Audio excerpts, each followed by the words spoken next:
Guess this. What guess this? I'm not playing any games with you guys. Why are you getting mad, you guys standing out here? What are you going to do? Really bother me out here. What are you going to do? I'm bothering you? Get off my step. I said it matters to me. Get off my step. Get off my step. Did you just push me? Yes, I did. It's been a year and a half since a Global News hidden camera captured this scene at a Calgary nightclub. A lot of young people told us they were being shut out of those clubs simply because of the color of their skin. What we found touched a nerve with many Calgarians and won Global a National News Award. As a result of the expose, bar owners vowed to be more sensitive to the issue. Walk around with the wars. But has anything really changed? Well, a number of people from the ethnic community told us that racial profiling has actually gotten worse. So we decided to go undercover once again. And as Joe Croteau reports, what we found is disturbing on many levels. What we're known for when you travel beyond Calgary. They call us that redneck attitude. Most of us like to think we live in a tolerant place where diversity is celebrated. But ask the people who live within those ethnic communities what life is really like. Because sometimes being a minority in Calgary isn't easy. And a lot don't feel welcome in the very place they call home. That's the mentality I think a lot of us have developed over the years. Like when it's been going on for years, whether people want to admit it or not. It's common and it's regular and it's out there. People in line see it all the time. People getting in the bars, walking past me see it all the time. People coming out of the bars see it all the time. And they're tired of people denying it exists. 24-year-old Chris Griffiths and 22-year-old Joel Phage Wright wanted to show Calgarians what they're up against when they hit the clubs. The pair wore microphones while our cameras rolled from a discreet location. Our first stop, the Roadhouse. No running. Can't let you into the running shoes. That's the only reason why you can't get in? Everything else is fine? Yeah. Right. So if you change your shoes, you can come in? Sure. Yeah. Good. You have IDs on? It's 25 and up tonight, guys. 25 and up, really? I just talked to him. That was just inside, man. Girls, it doesn't matter. The men walk away, but before they leave, they tell the rest of the waiting crowd, including those with running shoes on, what to expect in terms of dress code and age restrictions. And that's when the situation takes a physical turn. Can you leave, please? Why? Because I'm asking you to. This is our property. Leave, please. I'm just letting the man know, man. I'm not going to ask again, dude. No, you can't get in with sneakers. You know, I'm just trying to help you out. You know, it's your job now. You're not helping me out, man. Just trying to help you out, You're man. not helping me out, dude. So leave, please. I'm informing people, man. Leave. Hey, hold on. We'll just watch. I've seen you before, dude. I know who you are. So leave, please. So what? I'm not intimidated by you, man.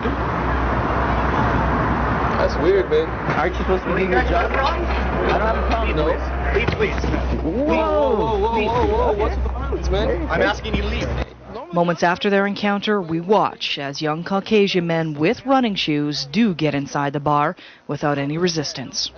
If somebody says to me that my clothes is too baggy, or if somebody says that I have to be 25 and up, the person behind me, regardless of who they are or what they are, should face the same prejudice that I'm facing. Our crew then sets up in a hidden location outside Tantra. So is it back inside? Let's go. Yeah? After checking their IDs, it takes this bouncer nearly a full minute before he lays out the rules for this club. He appears to be searching for direction. He says something into the microphone pinned to his shirt and then gives the men this explanation. Are you guys How many guys are you under 25? Under 25? Yeah. 2 out of 3. 2 out of 3. Wow, what's the problem? 25 over. 25 and over tonight. Seriously. But just minutes after they leave, a Caucasian 24-year-old is allowed entry without question. I'm 24, and I had no issue getting in at all. Here's what happened at another club, Coyotes, that same night. You guys packed tonight? Hey? You guys packed tonight? No? No, so that means I got a chance of getting in? You guys stopped you already, said no.